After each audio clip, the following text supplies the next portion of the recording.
Hello and welcome to the 34th day of our 100-day challenge. Today we are going to continue our challenge regarding Indian art and culture. This is the fourth day of our Indian art and culture series, and today we are going to take up the concepts like the schools of philosophy related to Indian schools of philosophy, the MCQs related to. You can download all these MCQ challenges from our website. There will be around 100 MCQ challenges around and that will convert into the 1000 MCQ questions, which you can freely download. You can listen to the explanations, and you can utilize this opportunity. Today's topics are so we have already taken up the modern Indian history challenge, polity challenge, and geography challenge, and we are almost midway to the challenge of art and culture series. And for today, the topics are Charvak system, heterodox school of philosophy, Buddhist monasteries, Sankhya school of philosophy, Jainism, the four noble truths, Prakriti and Purusha, the differences between them, then Upanishads and their relevancy, and how they are continuing proportion of the Vedas. The descent of Ganga and Arjuna's penance, the sculpture of descent of Ganga and Arjuna's penance, it was asked in UPSC in 2014 or 15, I guess. Then Kanganahali Stupa and its relevance in context of sculpture of Ashoka. So if you want, you can revise these topics by pausing this video, and then we'll continue the challenge. The sources for these challenges are standard NCRT and NIOS material and previous year UPSC papers. So you can refer to any standard material. So let's start with today's challenge.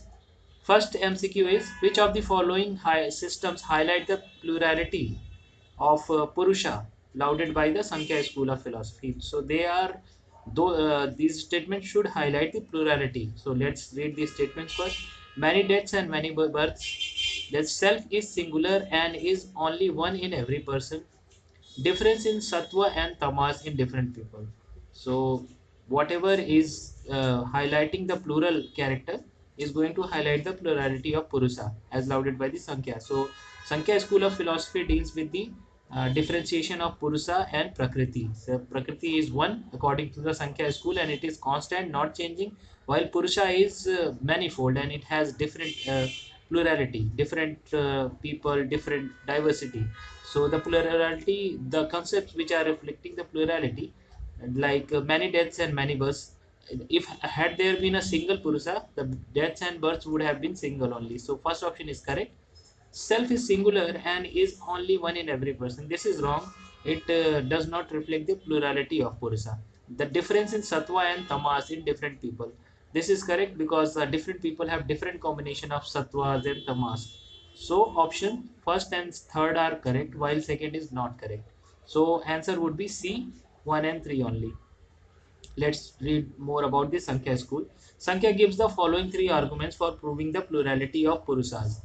First option is, the souls have different sensory and motor organs, undergo separate births and deaths. There are have been only in one Purusa. Had there have been only one Purusa, the deaths and births would have of one should have meant the death and birth of all, and any particular experience of pleasure, pain, and indifference by one should have been equally shared by all people. But this does not happen, so that's why it proves the plurality of a Purusa, plurality of the Purusa. Hence, the souls must be many.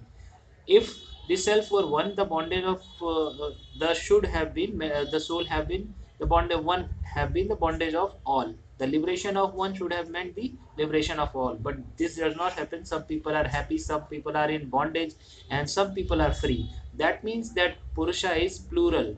The activity of one should have made all persons active, and the sleep of one should have allowed the into the sleep of all other persons. So this also highlights the plurality of Purusha.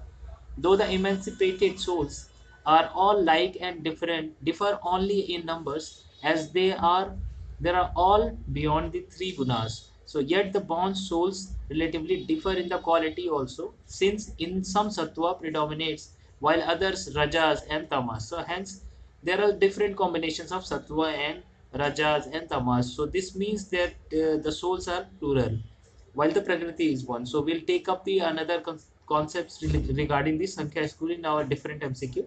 So there we will discuss the characteristics of Prakriti also.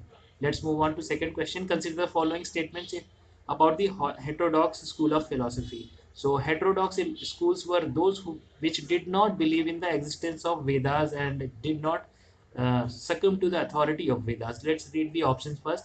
They propagate the authority of Vedas. This is wrong.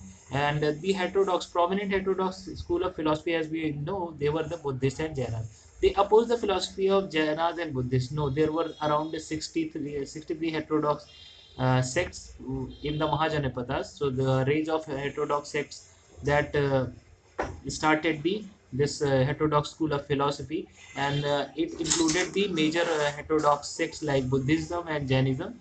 So obviously second option is also not correct. So both the options are incorrect. Heterodox school of philosophy were against the authority of Veda, not for the Vedas. So both the options are incorrect. The system of Indian philosophy thought have been conventionally classified into two broad divisions. These are orthodox, that is Astic, and heterodox, that is Gnostic. So this classification has been made on the basis of whether or not a system believes in the infallibility of Vedas. The schools that neither consider the Vedas to neither be infallible nor derive their own validity from the authority of Vedas, they are classified as the heterodox, that is Gnostic. So these Gnostics are the schools of materialism, and like Charvak, Buddhism, Jainism fall in this category, and they repudiate the authority of Vedas, means they reject the authority of Vedas. The Buddhists and Jainas subscribe to their own respective scriptures. So they do have their own scriptures, which they renounce the authority of Vedas also. So that was one important MCQ regarding the heterodox school, and we got to know about two different classifications of Indian school of philosophy. That these are the heterodox and the orthodox. So orthodox, those who belong, those which believed in the authority of Vedas, and heterodox are which were different to this Veda concept. Third question is, consider the following statements about the Charvak system. So Charvak is the leading school of philosophy related to the materialism. So let's read the options. This school believes in the matter to be the only reality. This is correct. Charvak school of philosophy has been talked about many times in the recent its relevance in the modern world also. So materialism, it focuses basically on the materialism, material reality. The first option is correct. It does not believe in the importance of fire and air. No, it believes in the importance of existence of fire, air, water, and earth. So it supposes that the matter is constituted by the four components, that are earth, water, fire, and air. So second option is not correct. It is a materialistic school, and it believes in matter to be only reality. So first option is correct. Answer would be A only. Materialism, this school is also called as the Charvaka system, and so named after the chief exponent, or Lokayata. That is the philosophy of people. So you can call it materialism, or you can call it the Charvaka system, because Charvak lauded this philosophy of materialism, or ultimately you can call it as a Lokayata. That is the philosophy of people. As the name suggests, this school believes in matter to be the only reality. So this the materialistic lists accept the existence of only four eternal elements, that is earth, water, fire, air. They reduce everything to matter and explain every metaphysical concepts like consciousness as a property which it produces in the body from a combination of these four elements in a certain proportion. Their whole philosophy rests on their theory of knowledge, which admits perceptions as the only source of valid knowledge. So they talk about the four elements, that are earth, water, fire, air, this Charvak system or materialism system, and it believes only that the material is the reality. So their whole philosophy rests on these things, and consequently they do not entertain the ideas of God, soul, Akas, and the likes, as these cannot be ascertained by the perception. So things which can be perceived only by the senses, this Charvak school believes in their existence only. Say, so they do not believe in the existence of God. So obviously they are the heterodox sect, that is, it does not believe in the existence of God, soul, and the things which cannot be perceived. So it was about the materialistic school of philosophy. Question number 4, which of the following is true about Jainism? So Jainism, uh, they believe in the single aspect of truth. So this is not correct, because they believe that one truth can have manifold aspects. They believe that humans can comprehend the whole knowledge of universe by method of jnana and dhyana. No, this is also not correct, because as per the Jainist philosophy, there are many aspects of truth, and which are, some are comprehended by humans and some are beyond the comprehension of humans. So this second option is also not correct. So both the options would be wrong. So answer would be D. Let's read more about the Jaina philosophy. Jainas believe that reality has innumerable aspects. Human knowledge is finite and cannot comprehend them all. Therefore, our judgments can never be absolutely affirmative or negative, but only relative, as viewed from a particular viewpoint or of the infinite possible ones. So the Jaina metaphysics is pluralist and divides all the substances into soul, those which are having the soul or jeev or the life, and non-soul which are ajeev, and both are separately and independently real. So they believed in the real existence of jiva and ajiva. So jivas are those which are having souls, like tree, animal, people, and then ajiva which are not having, which can, but there is the real existence of ajiva also. So they classified the things into this Jaina metaphysics divided the things into soul and non-soul aspects. Question number 5: which of the following is true in context of the Four Noble Truths? So, Four Noble Truths of Buddhism, and they highlight the Eightfold Philosophy, Eightfold Path. It is helpful in attaining Kaivalya. So, Kaivalya Gyan. This isn't correct, because Kaivalya Gyan was attained by Vardhaman Mahavira. So, first option is not correct, because the Four Noble Truths, they relate to Buddhism, not the Jainism. It was codified by Vardhaman Mahavira. Again, this option is also not correct, because although Vardhaman Mahavir attained the Kaivalya, but the Four Noble Truths, they belong to Buddhism, not the Jainism. So both the options are incorrect. Let's read more about the Four Noble Truths which are associated with Buddhism. That is, these Four Noble Truths are that there is misery, that there is a cause of misery, and that there is a cessation of misery, and that there is a path leading to the cessation of misery. So Buddhist, what Buddha believed is that suffering which results due to ignorance lead to the endless cycles of birth and death. So what Buddha proposed is the liberate. The only knowledge can break this cycle and liberate us.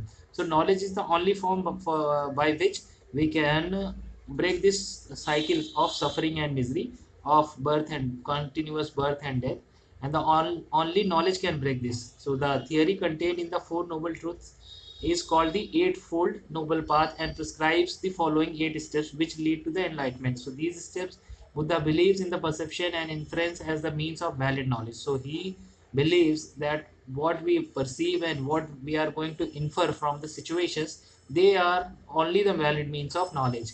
And it also believes in the testimony, but reduces it to inference. The Buddha recommended avoiding extremes and following the middle path.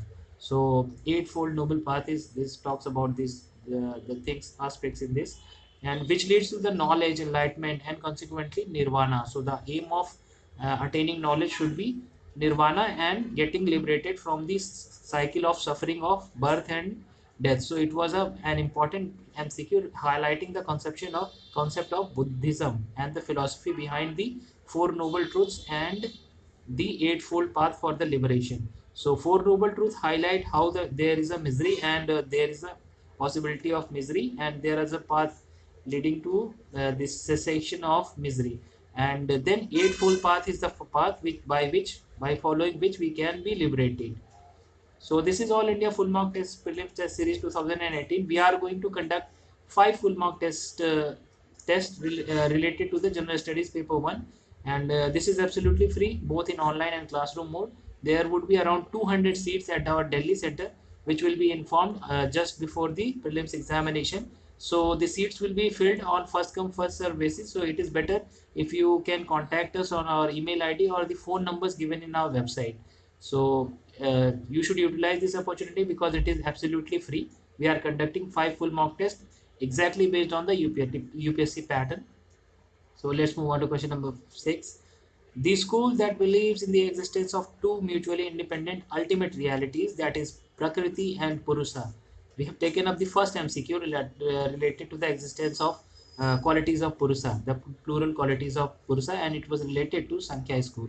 So obviously the answer would be C, and that the essential concept for conscious Purusa is intelligent. So this also highlights that conscious Purusa is intelligent and it is plural also. So the answer would be C, but let's know more about this school of philosophy. This is again these among the six schools of orthodox schools. Orthodox are those who believe in the existence of Veda, and heterodox are those who do not believe in the authority of Vedas. So the Sankhya school of philosophy is of dualistic realism and founded by Kapil. So it believes in the existence of two mutually independent ultimate realities. These are Prakriti and Purus. So Prakriti is singular and Purus is multiple, plural. The essential conscious Purusa is intelligent. It is self, which is other than the body, the sense, and the mind. It is a witness to the change going on in the world, but it itself eternal and not subject to change. So this Prakriti is kind of this Purusa is intelligent and it itself is eternal but not subject to change. On the other hand, the body, senses, and the mind, which on the other hand is the body sensor. The Purusa is who enjoys the products of Prakriti. So the Samkhya advocate the multiplicity of Purusa, which we have taken in our first MCQ. On the other hand, the Prakriti is unconscious and eternal. So this is about the differences of Purusa and Prakriti. Question number 7. Consider the following statements. Vedanta school was a continuation of Vedas. This is correct because as the name suggests, it is Vedanta. What comes after Vedas is to be covered by this school, the school of Vedanta. Second option is it did not believe in Upanishads. In fact, the Vedantas are the Upanishads. So second option is obviously not correct. Let's know more about Vedanta School of Philosophy. This school too is its name from it took its name from the fact that philosophically it was the continuation of Vedas. So the word Vedanta is comprised from two words like Veda and Anta, which literally means the end of Vedas. The philosophy of this school arose from where the Vedas ended, from Upanishads. The other important sources for Vedanta school are the Gita and Brahma Sutra. So Gita and Brahma Sutra are also the sources of Vedanta apart from the Upanishads, which was the first work to successfully capture the essence of Upanishads in the entirety. So it was an important concept related to the Vedanta school of philosophy. This is again the orthodox school because it believes in the existence of Vedas. In fact, it is the continuation of Vedas. Which of the following statements is correct about the descent of Ganga and Arjuna's penance? So this sculpture is famous in it is located in Mahabalipuram and it relates to the Pallava dynasty. So this was asked by UPSC in 2015, I guess. So let's read the options first. They are portrayed in stone at the Rashtrakuta heritage site. This is incorrect because they are associated with the Pallava dynasty. They are the part of UNESCO World Heritage Site. This is correct. They are the part of UNESCO World Heritage Site since 1980s, I think 1984. So we'll take up. They are the part of the greater group of heritages which constitute the UNESCO World Heritage Site in this Mahabalipuram. So descent of Gangas in the monument at Mahabalipuram on the Coromandel coast of the Bay of Bengal in Kanchipur district of Tamil Nadu, India. It is one of the group of monuments at Mahabalipuram that were designated as the UNESCO World Heritage Site in 1984. The legend depicts that in the relief is the story of descent of the sacred river Ganges to earth and the heavens led by Bhagirath. The waters from Ganges are believed to possess supernatural power. The descent of Ganges or Arjuna's penance are portrayed in stone at the Pallava heritage site. So this is the descent of Ganga. We can see the Ganga flowing from here, and this is the descent of Ganga or Arjuna's penance. We can see the beautiful sculpture here. It is located in Mahabalipuram and it was patronized by the Pallavas, not the Rashtrakutas. We should be careful related to Tamil Nadu, Pallavas, and we have taken different MCQs related to these sites and the architectural marvels of Cholas also in our previous videos. So it is better if you keep on revising these things. Consider the following about the Kanaganahalli stupa. So this is the only stupa located in the Karnataka where the sculpture of Ashoka has been found, and this is being asked by UPSC some 10 or 20 years back. I don't know, in the mains options also. So you should keep on researching the previous year question papers as well. So we'll read the options first. It is famous for portraying the sculpture of Ashoka. Emperor Ashoka, along with his wife, is portrayed here in real life statue. So it is a very rare statue of Ashoka. We'll see the image of Ashoka in this explanation. Kanganahali Stupa is the only stupa to be preserved in its original form. No, this is not preserved in its original form. Only few remnants of this stupa are there. So let's read more about this. First option is correct. Second is not correct. Answer would be one only. Kanganahali in the Gulbarga district of Karnataka, India. The 1st century BC, the stupa at Kanganahali was constructed as per the inscription referred to the to as Hama Chaitya. So it was patronized by Heenan Mahayan people during the 3rd and 4th century AD. So Kanganahali Mahastupa is a veritable gallery of eminent rulers like King Asoka. Satavahana rulers are also portrayed here, and unlike the Toran of Sachi, Madhya Pradesh, the portrait of Emperor Asoka is said to have depicted. There is inscription found at Kanganahali. At Kanganahali, up to the under portion of the stupa is available. So the stupa is damaged, and only few portions like up to under this is preserved. Other things are gone. Although majority of architectural members and sculpture panels are dislodged from their original position. So it was not found in their originally preserved form. This we can see the wonderful sculpture of Emperor Asoka. This is one of the rarest sculpture where King Asoka himself, along with his wife or wives, is represented here. So we can see the wonderful Kanganahali sculpture here, and it is located in Karnataka, Gulbarga district.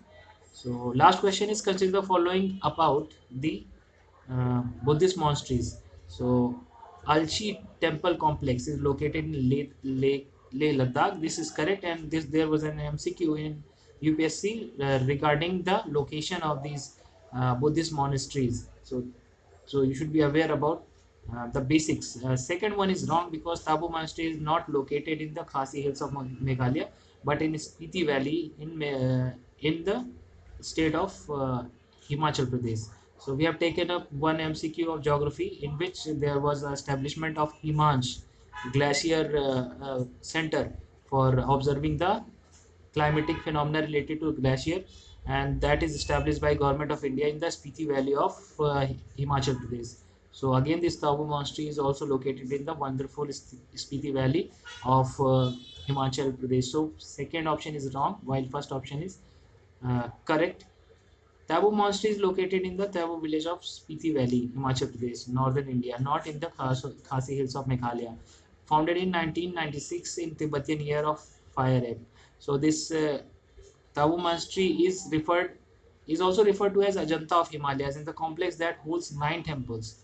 So this is a quite famous complex, Tibetan complex. And the second one is Alchi Monastery, or Alchi Gompa, is a Buddhist monastery known more as monastic complex of temples in Alchi village in district of Ladakh Autonomous Hill Development Council. So the creation of Alchi temple complex has been attributed to Rin Chen Zangpo of 958 to 1055 AD, a famous scholar translator from the 10th century who had translated many of the Buddhist scriptures from Pali to the Tibetan language. So this was about the location of different Buddhist monasteries all across the country. You should also study other important monasteries, so that in case UPSC asks, you should not be confused. So this concludes the 10 MCQs related to art and culture sections, and this was the 4th day. We hope that you have benefited from this, and stay tuned for more challenges. Have a good day.